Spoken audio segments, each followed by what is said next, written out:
بسم اللہ الرحمن الرحیم۔ السلام علیکم ناظرین، بدھ مت کے اوپر یہ ہمارا دوسرا لیکچر ہے۔ آج کے اس لیکچر کا آغاز کرتے ہیں اس سوال سے کہ شاکیوں کا دارالحکومت کون سا شہر تھا؟ تو جواب یہ ہے کپل وستو جو تھا ان کا دارالحکومت تھا۔ اگلا سوال یہ ہے گوتم بدھ کو کتنے نظارے ہوئے؟ تو گوتم بدھ کو کل 4 نظارے ہوئے، جن میں سے 3 نظاروں کا تعلق جو تھا دنیا کی بے ثباتی کے ساتھ تھا۔ اگلا سوال بھی یہی ہے، دنیا سے بے ثباتی کے متعلق کتنے نظارے تھے؟ تو پہلے 3 نظارے جو تھے ان کا تعلق دنیا کی بے ثباتی سے تھا۔ اگلا سوال یہ، گوتم کی پیدائش سے قبل کس سادھو نے کہا تھا کہ اگر دنیا کے متعلق اسے خبر ہو گئی تو یہ ترک دنیا بھی کر سکتا ہے، سادھو بھی بن سکتا ہے؟ تو کہتے ہیں اشیت نامی ایک سادھو تھا، یا جوتشی جس کو بولتے ہیں، ایسا تھا۔ اس نے اس کی پیدائش سے کہا کہ اگر یہ دنیا کو دیکھ لے، دنیا کی حقیقت کی طرف متوجہ ہو جائے، پھر یہ بندہ راہب بن سکتا ہے، دنیا کو چھوڑ سکتا ہے۔ یہی وجہ ہے کہ اس کا باپ جو کہ بادشاہ تھا، اس نے ہر طرح سے اس کو دنیا سے دور رکھا، اس کو کھیل کود میں، عیش و عشرت میں لگا کے رکھا کہ دنیا کی حقیقت اسے معلوم نہ ہو سکے۔ اگلا سوال یہ، گوتم بدھ کا پہلا نظارہ بوڑھا شخص تھا، دوسرا نظارہ بیمار شخص، جبکہ چوتھا نظارہ ایک تارک الدنیا مگر پرسکون مطمئن چہرے والا فقیر جس کا نام سارمنا تھا۔ تیسرا نظارہ جو اس کو ہوا وہ کون سا تھا؟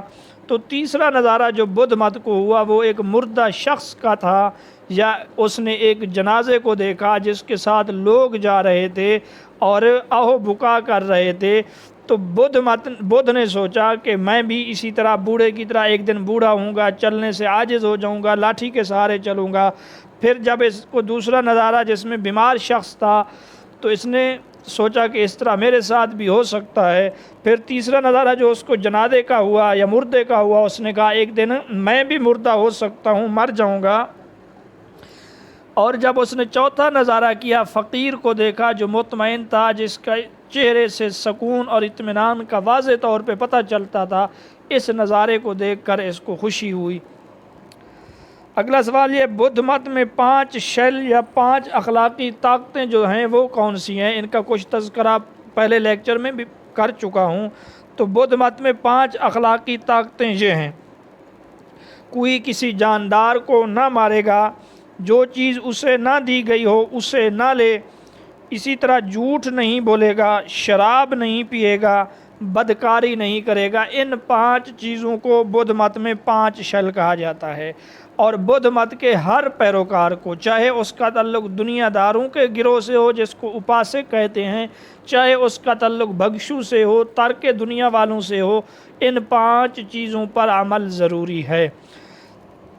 اگلا سوال یہ، بدھ میں بھکشو کے لیے ان 5 چیزوں کے علاوہ 5 اور چیزیں بھی ضروری ہیں، وہ کیا ہیں؟ وہ یہ ہیں: رات کو دیر سے کھانا نہیں کھائے گا، مالا نہیں پہنے گا یعنی ہار نہیں پہنے گا، اور خوشبو نہیں لگائے گا، کسی آرام دہ جگہ پر نہ بیٹھے گا نہ سوئے گا، اور ناچ گانا نہیں کرے گا، سونے اور چاندی کو استعمال نہیں کرے گا۔ تو یاد رکھیے یہ سوال یہاں دوسرے انداز سے یوں بھی بن سکتا ہے، بدھ مت میں کتنی منفی چیزیں ہیں؟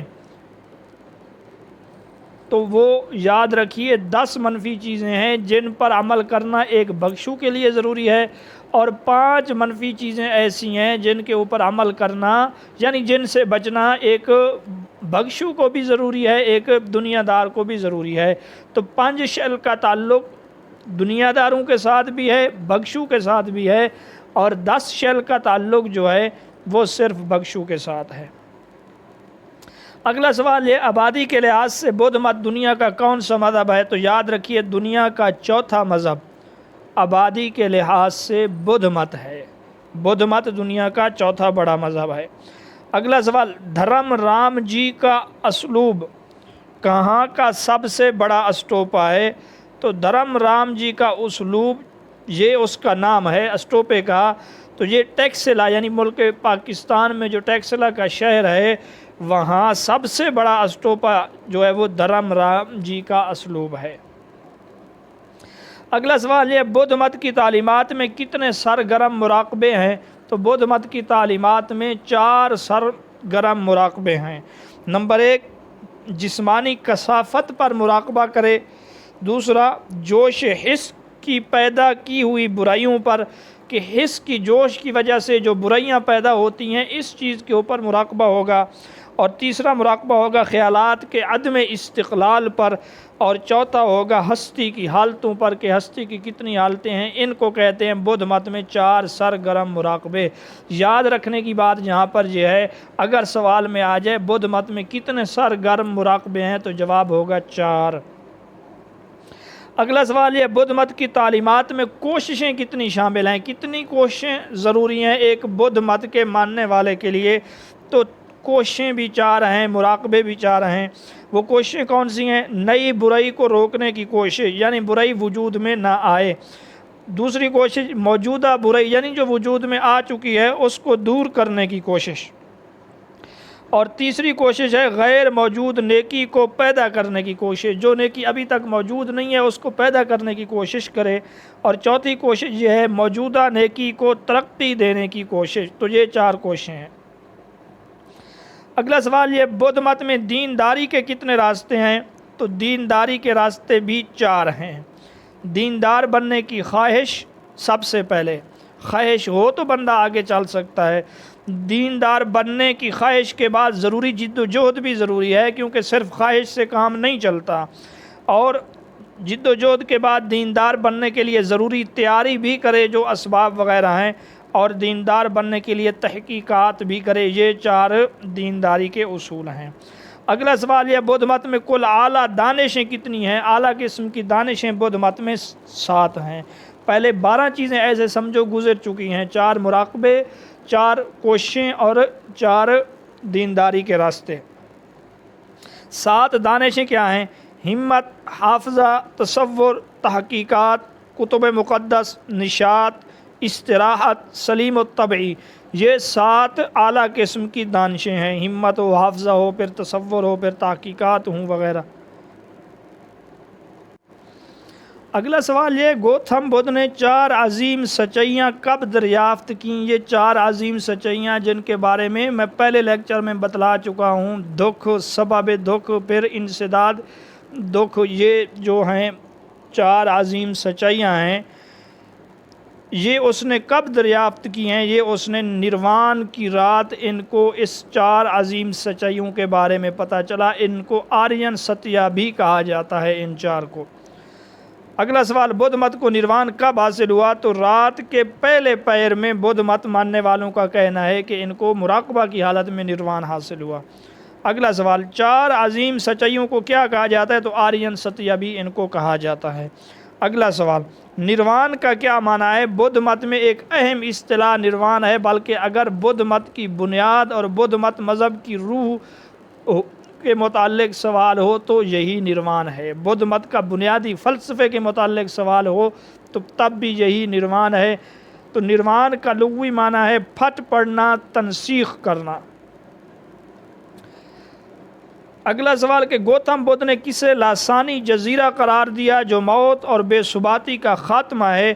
تو یاد رکھیے، نروان کو گوتم بدھ نے ایک جزیرہ قرار دیا اور وہ بھی لاسانی۔ اس نروان کے متعلق بدھ مت کی تعلیمات میں مختلف الفاظ ملتے ہیں، چنانچہ چند ایک ہم آپ کو بتلائیں گے۔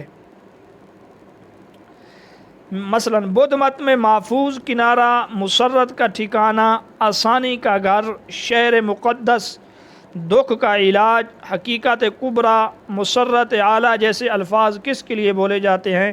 تو یہ تمام الفاظ نروان کے لیے بولے جاتے ہیں۔ آپ اس کو ان الفاظ میں بھی تعبیر کر سکتے ہیں کہ گوتم کہتا ہے کہ یہ دنیا دکھوں کا گھر ہے، اور دکھ جو ہے خواہشات کے نتیجے میں جنم لیتے ہیں، لہذا انسان جس قدر خواہشات کو کم کرے گا اس کے دکھ بھی اتنے ہی کم ہو جائیں گے، اور انسان اپنی آرزوں پر مکمل اگر قابو پا لے تو اس کی زندگی دکھ سے ختم ہو سکتی ہے۔ اس کی زندگی سے دکھ ختم ہو سکتے ہیں۔ تو بدھ کا یہ بھی دعویٰ ہے کہ اس کے بتائے ہوئے اصولوں پر چل کر انسان خواہشات نفسانی سے نجات حاصل کر سکتا ہے، یہی وہ نروان ہے۔ لیکن اس کے لیے ضروری ہے کہ وہ 4 مراقبے کرے جن کا ابھی میں نے ذکر کیا، اور 4 سرگرم کوششیں کرے، اور 4 دینداری کے راستے طے کرے، اور 5 اخلاقی طاقتیں اور 7 اعلیٰ قسم کی دانشیں بھی ان کے اوپر بھی عمل کرے۔ اگلا سوال یہ ہے کہ حصول نروان کے لیے بدھ مت میں کون سا طریقہ اپنایا جاتا ہے؟ تو یاد رکھیے، حصول نروان کے لیے اشٹانگ مارگ یعنی 8 پہلو راستہ، اس کو درمیانی راستہ بھی کہتے ہیں، تو یہ اشٹانگ مارگ کا راستہ اختیار کیا جاتا ہے نروان کے حصول کے لیے۔ اگلا سوال، 4 عظیم سچائیوں میں چوتھی سچائی کون سی ہے؟ تو چوتھی سچائی یہی اشٹانگ مارگ ہے۔ یعنی جس طرح یہ ایک حقیقت ہے، سچائی ہے، دکھ ہے، سبب دکھ بھی ہے، اور ان دکھوں کا مداوع اور خاتمہ ممکن بھی ہے، اور ان کے خاتمے کا طریقہ کیا ہے، یہ چوتھی اور عظیم سچائی یہ ہے کہ اشٹانگ مارگ ان دکھوں کے خاتمے کا طریقہ ہے۔ اگلا سوال یہ ہے کہ پہلا مارگ کون سا ہے؟ ان 8 میں سے پہلے مارگ کو صحیح نظریہ یا صحیح نقطۂ نظر بھی کہتے ہیں، اور اس کو پالی زبان میں سمادھتی بھی کہتے ہیں۔ اب یہ کیا چیز ہے؟ تو صحیح نقطہ نظر سے مراد یہ ہے کہ اشیاء کو اس طرح دیکھا جائے جس طرح وہ موجود ہیں۔ تو سوال یہ ہے کہ بدھ مت میں صحیح نظریہ سے کیا مراد ہے؟ تو وہ کہتے ہیں بدھ مت کی تعلیمات کو غیر مشروط طور پر ماننا اور دیگر مذاہب کے عقائد و نظریات کو چھوڑ دینا، یہ بدھ مت کے مطابق صحیح نظریہ ہے۔ جب تک یہ صحیح نظریہ موجود نہیں ہوگا، اعمال کی درستگی نہیں ہوگی، نروان کا حصول ممکن نہیں ہوگا۔ اگلا سوال یہ، دوسرا مارگ کون سا ہے؟ دوسرا مارگ ہے صحیح ارادہ یا صحیح نیت۔ پالی زبان میں اس کو کہتے ہیں سما سنکپا۔ تو اس کا مقصد یہ ہے کہ جب تک کوئی انسان جہالت سے بچنے اور نجات کے راستے پر چلنے کے لیے، وہ کہتے ہیں صحیح ارادہ یا صحیح نیت نہیں کرے گا، تب تک اس سے کوئی نیکی کا عمل سرزد ہی نہیں ہو سکتا۔ آدمی اپنے اندر ایسے خیالات اور جذبات کو پرورش دے جو تمام اخلاقی برائیوں سے، مثلا غصہ ہے، نفرت ہے، لذت پرستی ہے، خود پرستی ہے اور تشدد وغیرہ، اس سے پاک ہو، یہ صحیح ارادہ ہے۔ یعنی جب تک وہ نیکی کا ارادہ نہیں کرے گا تب تک اس سے نیکی کا کرنا ممکن نہیں، اور جب تک وہ نیکی نہیں کرے گا لہٰذا وہ نروان بھی حاصل نہیں کر سکے گا۔ تیسرا مارگ کیا ہے؟ تیسرے مارگ کا معنی ہے صحیح گفتار یا صحیح قول۔ پالی زبان میں اس کو سمادھاگ کہتے ہیں۔ اس سے مراد یہ ہر ایسی گفتگو سے پرہیز کرنا جو کسی طرح بھی شر اور برائی کا سبب بنے، مثلا جھوٹ، غیبت، چغل خوری، بد زبانی، ترش کلامی، فضول اور بیکار قسم کی باتوں سے مکمل طور پر پرہیز۔ تو جب تک اگر اس اصول کے اوپر وہ عمل نہیں کرے گا تو بدھ مت کے مطابق اس کو نروان حاصل نہیں ہوگا۔ اگلا سوال یہ، چوتھا مارگ کون سا ہے؟ تو چوتھے مارگ کو کہتے ہیں صحیح عمل۔ صحیح عمل کو پالی زبان میں کہتے ہیں سما کما نتا۔ تو اس کا مقصد یہ ہے ان تمام باتوں سے بچنا، صحیح عمل میں ان تمام باتوں سے بچنا جو بدھ مت کی اخلاقیات میں منع کی گئی ہیں، جس طرح کسی جاندار کو تکلیف نہ دینا، اس کو نہ مارنا، کسی ایسی چیز کو لینے کی کوشش نہ کرنا جو اس کو نہ دی گئی ہو، جھوٹ نہ بولنا، اسی طرح نشہ آور چیز استعمال نہ کرنا، مثلا شراب وغیرہ، اسی طرح زنا نہ کرنا، رات کو زیادہ دیر سے کھانا نہ کھانا، خوشبو نہ لگانا، ہر آدمی کو نرم اور اس جگہ آرام دہ جگہ پر نہ سونا، تو یہ سب چیزیں صحیح عمل کے اندر داخل ہیں۔ اگلا سوال یہ ہے کہ پانچواں مارگ کون سا ہے؟ تو پانچواں مارگ ہے صحیح رزق، یعنی حلال روزی یا صحیح سلوک بھی اس کو کہتے ہیں، کہ صحیح اور حلال روزی جب تک وہ کہتے ہیں بدھ مت والے نہیں کھائے گا، اس کو اختیار نہیں کرے گا، تب تک وہ نروان حاصل نہیں کر سکتا۔ پالی زبان میں اس کو کہتے ہیں سما اجیو۔ یاد رکھیے کل کے لیکچر میں یہ بتلا چکا ہوں کہ بدھ مت نے حلال روزی کے سلسلے میں 5 پیشے ممنوع قرار دیے، یعنی 5 پیشے ایسے ہیں جو منع ہیں۔ ان میں سے اسلحہ بیچنا، جانوروں کو ذبح کرنا، نشہ آور چیزوں کے متعلق کاروبار کرنا، غلاموں کی خرید و فروخت کرنا اور زہر کو بیچنا یا خریدنا، یہ 5 ایسے کاروبار ہیں جو منع ہیں۔ یاد رکھیے بدھ مت میں ایک بگشو کے لیے صحیح رزق یہ ہے کہ وہ بھیک مانگ کر کھانا کھائے، لہٰذا اگر ایک بگشو بھی تلاش رزق میں نکل پڑا تو بدھ مت کے مطابق وہ رزق بھی حلال نہیں ہے، کیونکہ بگشو کے لیے صرف وہ کھانا حلال ہے جو وہ بھیک مانگ کر حاصل کرتا ہے۔ اگلا مارگ، چھٹا مارگ ہے صحیح کوشش۔ پالی زبان میں اس کا نام ہے سما ویام۔ اس کا مقصد کیا ہے؟ اس کا مقصد ہے پسندیدہ جذبات و خیالات کو پیدا کرنے اور ان کو مستقل طور سے اختیار کرنے کی کوشش کرنا، برے اور ناپسندیدہ خیالات کو دل و دماغ سے نکالنے کی کوشش کرنا۔ تو یہ صحیح کوشش ہے۔ جب تک ایسا نہیں ہوگا وہ کہتے ہیں نروان کا حصول ممکن نہیں ہے۔ 7واں مارگ، اس کو کہتے ہیں صحیح ہوشیاری یا صحیح یاداشت یا صحیح غور و یاداشت۔ پالی زبان میں اس کو کہتے ہیں سماستی۔ تو اس کا مقصد یہ ہے کہ انسان کو غفلت اور لاپرواہی سے بچنا چاہیے۔ انسان کو ہر وقت ہر حالت میں اپنے خیالات، اپنے جذبات، حرکات و سکنات، نشست و برخاست، گفتگو اور دیگر افعال پر بھرپور کنٹرول اور گرفت ہو۔ ایسا نہ ہو کہ وہ غصے کی حالت میں غلط بات کہہ دے، ایسا نہ ہو کہ وہ مذاق میں غلط بات کہہ دے، ایسا نہ ہو وہ غفلت میں کسی اور چیز کا ارتکاب کر بیٹھے، کیونکہ جب تک وہ کہتے ہیں صحیح ہوشیاری نہیں آئے گی تب تک اس کو نروان کا حصول ممکن نہیں ہوگا۔ آخری مارگ کو کہتے ہیں مراقبہ یا صحیح غور و فکر۔ پالی زبان میں اس کو سمادھی کہتے ہیں۔ تو مراقبے کا مقصد یہ ہے کہ نروان اس وقت تک، بدھ کو بھی اسی وقت نروان حاصل ہوا تھا جب وہ مراقبے میں بیٹھا ہوا تھا، لہٰذا اس کے پیروکاروں کو بھی اس چیز کی تعلیم دی جاتی ہے۔ مراقبہ سے مراد یہ ہے کہ وہ اپنی جملہ ذہنی قوتوں کو، جتنی بھی اس کی ذہن کی قوتیں ہیں، ان کو یکسو اور مرکوز کر لے، اور جب انسان کی تمام تر ذہنی صلاحیتیں اپنی پوری طاقت کے ساتھ ایک جگہ پہ یکسو اور مرکوز ہو جاتی ہیں تو پھر ان قوتوں میں بے پناہ اضافہ ہو جاتا ہے۔ پھر بصیرت کی آنکھ، اگرچہ ظاہری آنکھ نہ بھی ہو، اس کو بصیرت کی آنکھ سے چھپے ہوئے رازوں کا مشاہدہ بھی ہوتا ہے۔ اور مراقبہ کرنے والا جب اپنی منزل کو پا لیتا ہے تو بدھ مت کی اصطلاح میں وہ چشم حقیقت بین، یعنی حقیقت کو پا لینے والی آنکھ کا حامل ہو جاتا ہے۔ یعنی جب صحیح مراقبہ کر لیتا ہے تو اس کو وہ آنکھ مل جاتی ہے جو اشیاء کی حقیقتوں کو دیکھتی ہے، پھر وہ ظاہر سے دھوکہ نہیں کھا سکتا۔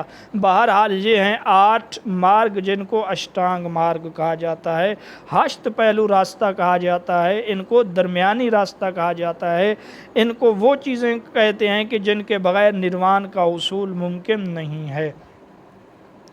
اگلا سوال بھی اسی مناسبت سے کہ بدھ مت میں زندگی کا مقصد اعلیٰ یا زندگی کا مقصود کیا ہے یا زندگی کا فلسفہ کیا ہے؟ تو یاد رکھیے نروان ہے۔ اگلا سوال، بدھ مت میں نروان کے لیے بیشتر تعبیرات کس قسم کی ہیں؟ تو یاد رکھیے ابھی تک آپ نے جو چیزیں بھی دیکھی ہیں ان میں اکثر منفی چیزیں ہیں، تو نروان کے حصول کے لیے جتنی بھی تعبیرات ہیں ان میں اکثر و بیشتر منفی ہیں۔ مثلاً یہ کام نہیں کرے گا، ایسا نہیں کرے گا، یوں نہیں کرے گا، یوں نہیں بولے گا، تو اکثر تعبیرات نروان کے حصول کے لیے بدھ مت میں منفی ہیں، جیسے چوری نہیں کرے گا، زنا نہیں کرے گا، نرم جگہ پہ نہیں سوئے گا، رات کو دیر سے کھانا نہیں کھائے گا، اسلحہ نہیں بیچے گا، غلاموں کی خرید و فروخت نہیں کرے گا۔ تو یہ تمام چیزیں ایسی ہیں جو منفی چیزیں ہیں۔ اور سابقہ لیکچر کے اندر میں یہ بھی بتلا چکا ہوں کہ مراقبہ شروع کرنے سے پہلے بدھ مت کہتا ہے 5 رکاوٹیں اس کو ختم کرنی ہوں گی: نفسانی خواہش، عداوت اور بغض، سستی اور کیلی، فکر اور دماغی پریشانی، شک اور بے یقینی، ان کو دور کر کے دلی اطمینان، محبت امیز مسرت، چستی اور ہوشیاری، ذہنی سکون اور خوشی، ایمان اور یکسوئی، یہ 5 صفات اپنے اندر پیدا کرے۔ بہرحال یہ چیزیں آپ سابقہ لیکچر کے اندر ملاحظہ کر سکتے ہیں۔ اگلا ہمارا سوال یہ ہے، بدھ مت میں سنگھ یا خانقاہوں کو کس نام سے پکارا جاتا ہے؟ تو سنگھ یا خانقاہوں کو ویار کے نام سے بھی پکارا جاتا ہے۔ مشہور تو سنگھ ہے، لیکن اگر یہ آپشن بھی آ جائے تو آپ کو بتلا دیا ویار بھی کہا جاتا ہے ان کو۔ اگلا ہمارا سوال یہ ہے، بدھ مت میں سنگھ میں داخلے کی کیا شرائط ہیں؟ یاد رکھیے، بدھ مت نے اپنے پیروکاروں کو 2 طبقوں میں تقسیم کیا ہے، ایک ہیں دنیا دار، دوسرے ہیں بھکشو۔ دنیا دار تو سنگھ میں داخل ہونے کی اہلیت ہی نہیں رکھتے، ان کو اپاسک کہا جاتا ہے۔ ان کے لیے وہی 5 اخلاقی طاقتیں ہیں جن کو پنچشیل کہا جاتا ہے۔ یہ سنگھ میں داخل صرف بھکشو لوگ ہی ہو سکتے ہیں۔ تو نمبر 1 شرط یہ ہے وہ کسی چھوت کی بیماری میں مبتلا نہ ہو، اسی طرح غلام، سپاہی یا قرض دار نہ ہو، اور وہ سنگھ میں باخوشی داخل ہو رہا ہو، اس کے اوپر زور زبردستی نہ ہو، اس نے والدین سے اجازت بھی لی ہو، بغیر اجازت کے وہ داخل نہیں کرتے، اور عمر اس کی 15 سال سے کم اور 20 سال سے زیادہ نہ ہو۔ یہ ہیں وہ شرائط جب کوئی بھکشو سنگھ میں داخل ہونا چاہے تو داخلے سے پہلے ان شرائط کے مطابق اس کو ہونا ضروری ہے۔ اگلا سوال، بدھ مت میں سنگھ میں داخلے کے لیے کتنی پناہوں کا لینا ضروری ہوتا ہے؟ تو 3 پناہوں کا لینا ضروری ہوتا ہے کہ میں سنگھ کی پناہ لیتا ہوں، میں دھرم کی پناہ لیتا ہوں، میں بدھ کی پناہ لیتا ہوں۔ تو یہ 3 پناہیں لینا ضروری ہوتا ہے ایک سنگھ میں داخل ہونے والے بھکشو کو۔ اگلا سوال یہ ہے، بدھ مت کا مقدس مذہبی ادب، اس کے متعلق آپ کو کچھ اہم باتیں بتلائیں گے۔ یاد رکھیے، جب بھی کوئی سنگھ میں داخل ہو جاتا ہے تو اس پر احکام 10 لاگو ہو جاتے ہیں جن کو 10 احکام کہا جاتا ہے، اور یہ 10 احکام 10 جو ہیں منفی ہیں۔ یوں بھی پوچھا جا سکتا ہے کہ شریعت موسوی میں تو 10 احکام ہیں، منفی 10 احکام کس شریعت میں ہیں یا کس مذہب میں ہیں؟ تو منفی 10 احکام جو ہیں بدھ مت میں ہیں۔ تری پتاکا سے کیا مراد ہے؟ تو اس سے مراد ہے 3 ٹوکریاں۔ پتاکا ٹوکری کو کہتے ہیں اور تری کا معنی 3۔ اگلا سوال ہمارا یہ، کب فیصلہ کیا گیا کہ گوتم کی تعلیمات کو کتابی شکل دی جائے؟ تو یاد رکھیے 252 قبل مسیح میں دوسرے اجلاس میں، 252 قبل مسیح میں تیسرا اجلاس ہوا ہے۔ راجہ اشوک کے دور حکومت میں اس چیز کا فیصلہ ہوا کہ گوتم بدھ کی تعلیمات کو کتابی شکل دی جائے۔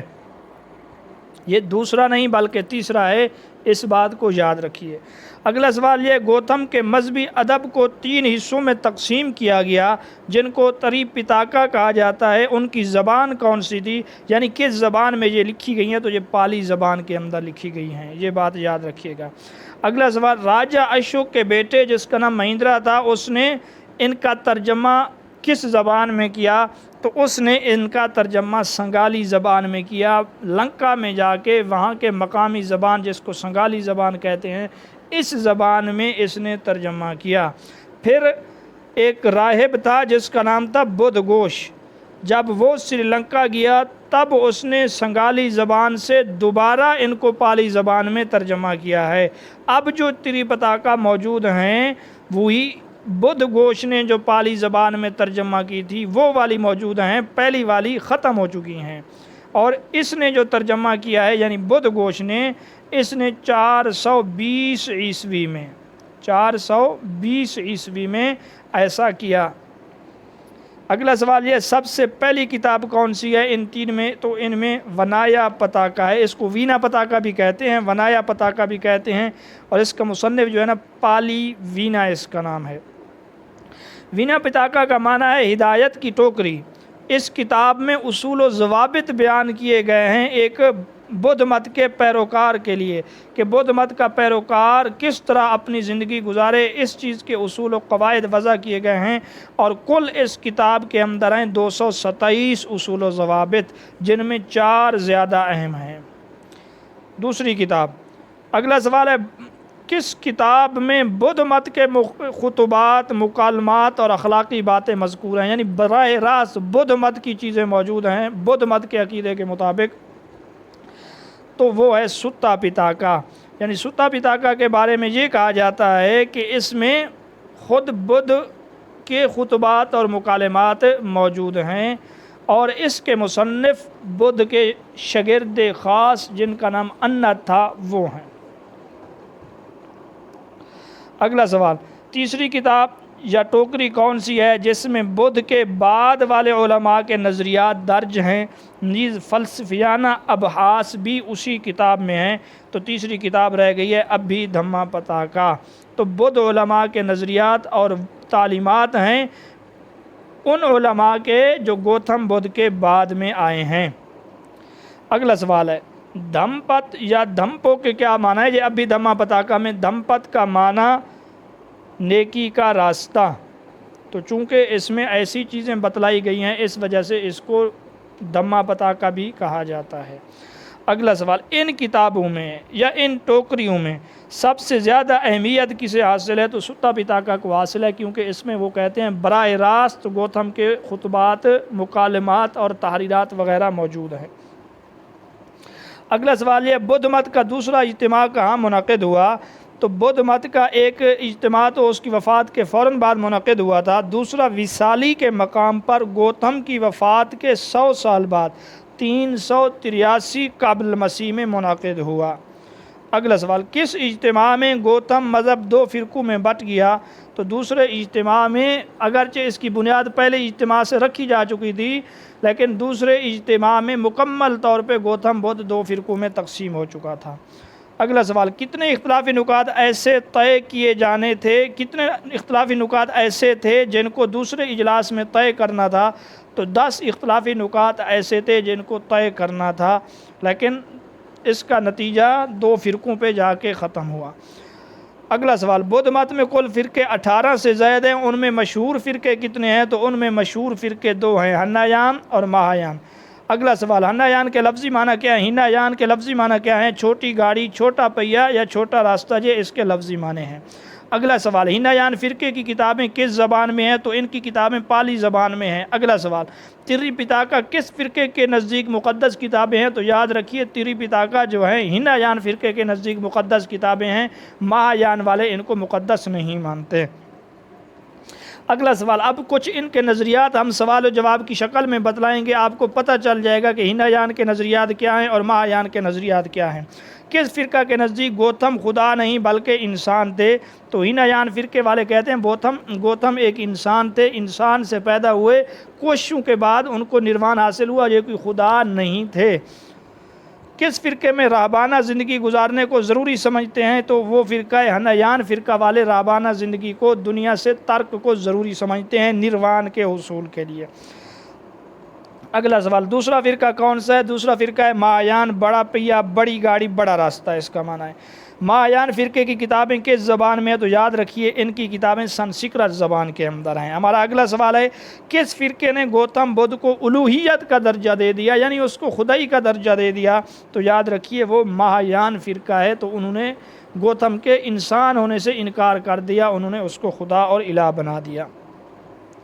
اگلا سوال، کس فرقے میں ترک دنیا کو، راہبانہ زندگی کو زیادہ اہمیت نہیں دی جاتی؟ مہایان فرقے کو زیادہ اہمیت، مہایان فرقے میں ترک دنیا کو زیادہ اہمیت نہیں دی جاتی۔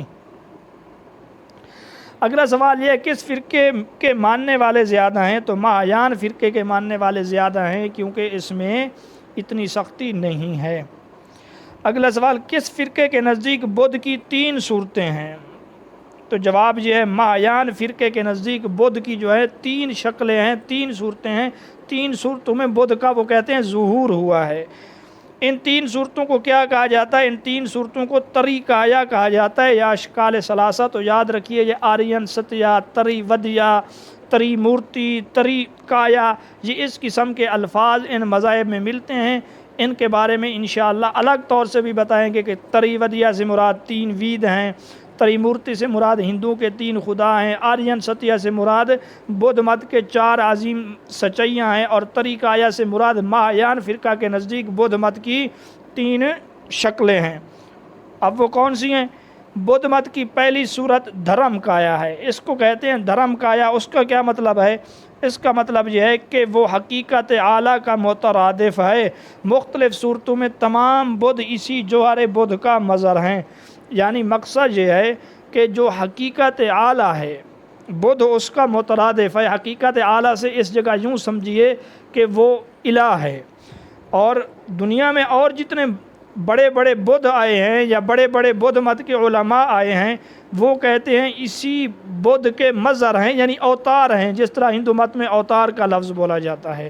تو گویا کہ انہوں نے بدھ مت کو حقیقت اعلیٰ قرار دے دیا، الہ قرار دے دیا، اور جتنے انسان جو آ رہے ہیں وہ کہتے ہیں اسی الہ کا مظہر ہیں، ان کی شکل میں آئے ہیں۔ جس طرح کہ ہندوؤں کا عقیدہ ہے یا پھر عیسائیوں کا عقیدہ ہے کہ اللہ رب العزت نے حضرت عیسیٰ علیہ السلام کی شکل میں نعوذ باللہ نزول کیا ہے، تو بدھ مت والے جو مہایان فرقہ والے ہیں وہ بھی یہی کہتے ہیں۔ اس کو کیا کہتے ہیں؟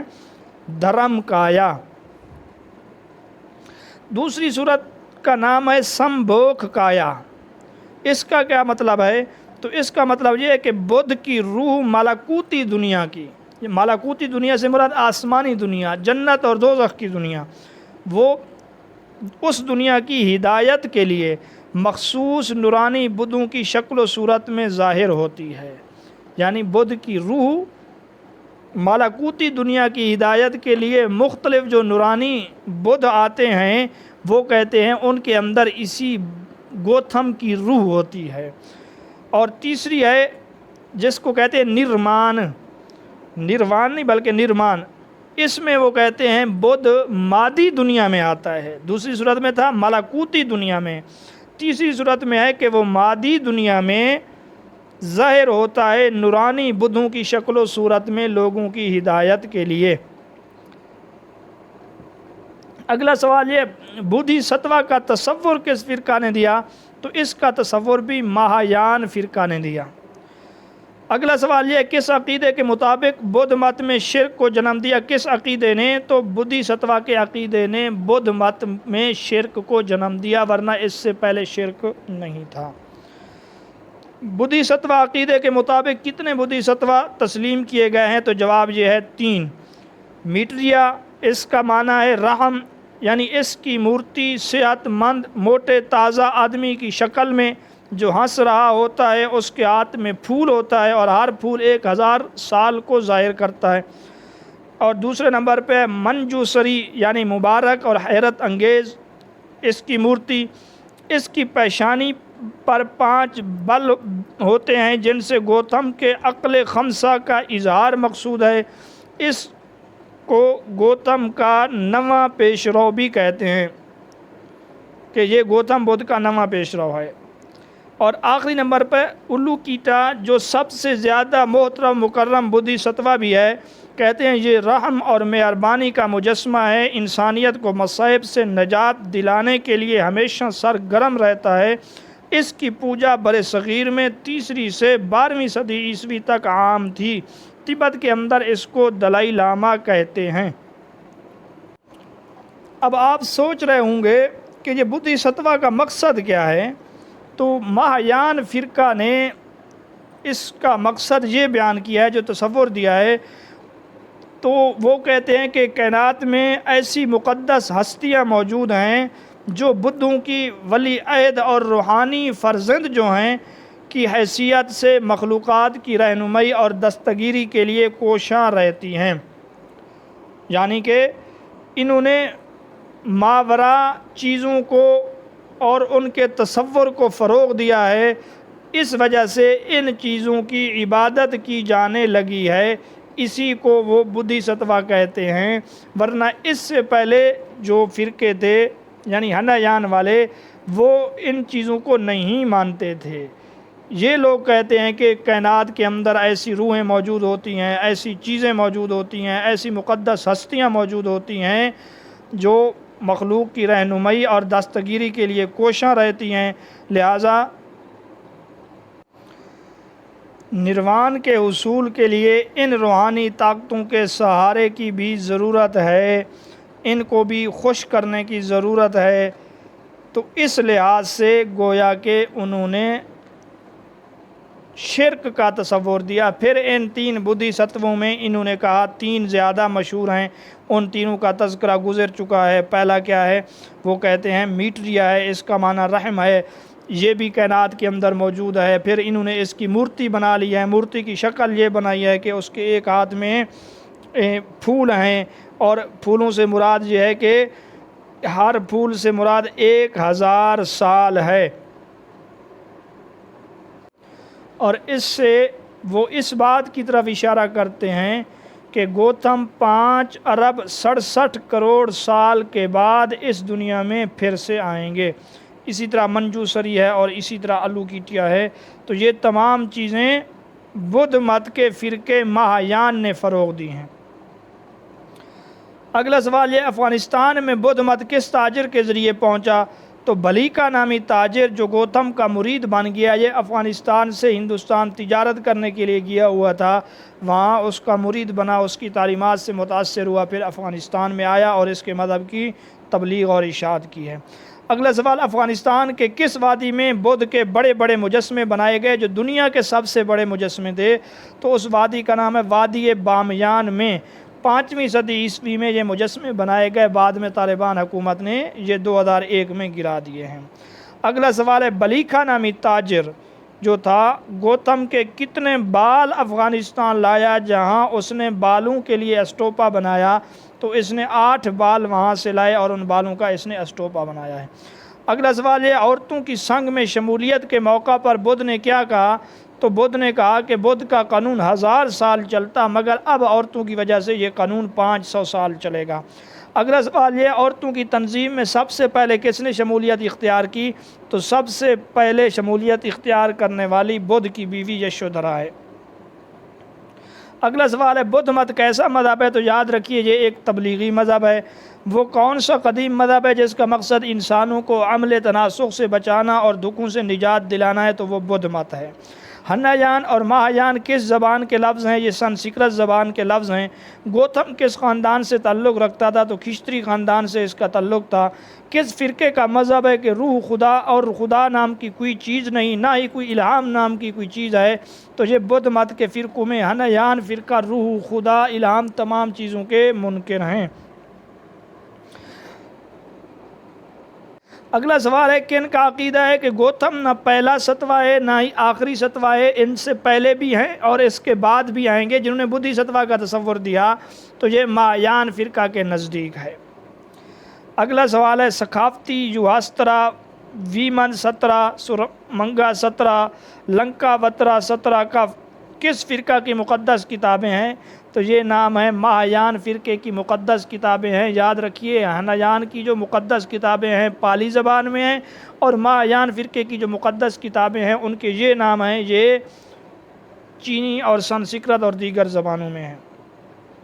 ہنایان کو ہنایان کا نام کیوں دیا گیا؟ تو جواب یہ ہے، مخالف فرقہ نے بطور حقارت کے ان کو یہ نام دیا کہ یہ چھوٹے لوگ ہیں، گھٹیا لوگ ہیں۔ اگلا سوال یہ ہے، مہایان فرقے کو کس اجلاس میں بدھ ازم سے نکال دیا گیا تھا کہ ان کا بدھ ازم سے کوئی تعلق نہیں ہے؟ تو تیسرے اجلاس میں جو راجہ اشوک کی نگرانی میں ہوا تھا اس میں ان کو نکال دیا گیا۔ اگلا سوال یہ، شمالی ہند، تبت، منگولیا اور جاپان میں بدھ مت کے زیادہ تر لوگ کس فرقے سے تعلق رکھتے ہیں؟ تو ان علاقوں میں مہایان فرقے کے لوگ زیادہ ہیں، جبکہ لنکا، کوریا وغیرہ ان علاقوں میں ہنایان فرقے کے لوگ زیادہ ہیں۔ اگلا سوال یہ، بدھ مت کی وفات کے کتنے سال بعد بدھ کی مورتی سے اس کی نمائندگی کی جانے لگی؟ یعنی بدھ کی مورتیاں بنا دی گئیں تو اس کی وفات کے 5 صدی بعد بدھ کی مورتیوں نے جگہ لے لی ہے۔ اگلا سوال یہ، بدھ مت کے پیروکار کب بدھ کا یوم ولادت مناتے ہیں؟ تو 8 اپریل کو اس کا یوم ولادت ہے۔ اگلا سوال یہ، بدھ کا یوم وفات کس دن مناتے ہیں؟ تو 15 فروری کو اس کا یوم وفات ہے۔ اگلا سوال یہ، بدھ کا یوم معرفت کب مناتے ہیں؟ تو 8 دسمبر کو اس کا یوم معرفت مناتے ہیں۔ اگلا سوال یہ، کون سی رات کو یوم ولادت، یوم وفات اور یوم معرفت کی یاد میں مناتے ہیں؟ یعنی تینوں چیزیں ایک ہی رات میں مناتے ہیں۔ تینوں چیزوں کی یاد میں ایک رات جو مناتے ہیں وہ ہے مئی کے مہینے میں مکمل چاند کی جو رات ہے اس رات کو یہ ان تینوں کی یاد میں مناتے ہیں۔ اگلا ہمارا سوال ہے بدھ مت میں دنیا داروں کی کتنی ذمہ داریاں ہیں؟ تو 3: علم حاصل کرنا، فرائض خانہ داری ادا کرنا، زاہدوں اور بخشوں کی خدمت کرنا۔ اگلا سوال یہ ہے بدھ مت میں درویشوں کے کتنے کام ہیں؟ تو ان کے کام بھی 3 ہیں: علم حاصل کرنا، دنیا داروں کو تعلیم دینا، نجات کے حصول کے لیے محنت کرنا۔ اگلا سوال یہ ہے گوتم کا چچا زاد بھائی جو گوتم سے دشمنی رکھتا تھا، حسد رکھتا تھا، تکبر کرتا تھا، اس کا نام تھا دیودت، یہ بعد میں مر گیا۔ اسی طرح گوتم بدھ نے والدین اور اولاد کے فرائض بھی بتلائے، شاگرد اور استاد کے فرائض بھی بتلائے، میاں بیوی کے فرائض بھی بتلائے ہیں، دوستوں کے فرائض، آقا اور ملازمین کے فرائض، دینداروں اور دنیا داروں کے فرائض بھی اس نے بتلائے ہیں۔ تو ناظرین یہ تھا ہمارا آج کا لیکچر جو ذرا تفصیلی ہو گیا ہے، لیکن انشاءاللہ یہ فائدے سے خالی نہیں ہوگا۔ بدھ مت کے متعلق آپ کو اس لیکچر کے بعد مزید کسی اور چیز کے پڑھنے کی ضرورت نہیں ہوگی۔ اگر آپ ان 2 لیکچر کو اچھے طریقے سے یاد کر لیں تو بدھ مت کا مکمل مذہب آپ کے سمجھ میں بھی آ جائے گا اور امتحانی سوالات بھی آپ سمجھ جائیں گے انشاءاللہ۔ پھر بھی ہم کوشش کریں گے کہ ہندو مت، بدھ مت اور دیگر مذاہب کو ملا کر 100 سے 150 اہم امتحانی سوالات علیحدہ سے آپ کے سامنے رکھیں۔ اگر وقت نے اجازت دیا تو فی الوقت اجازت دیجیے۔ اللہ حافظ۔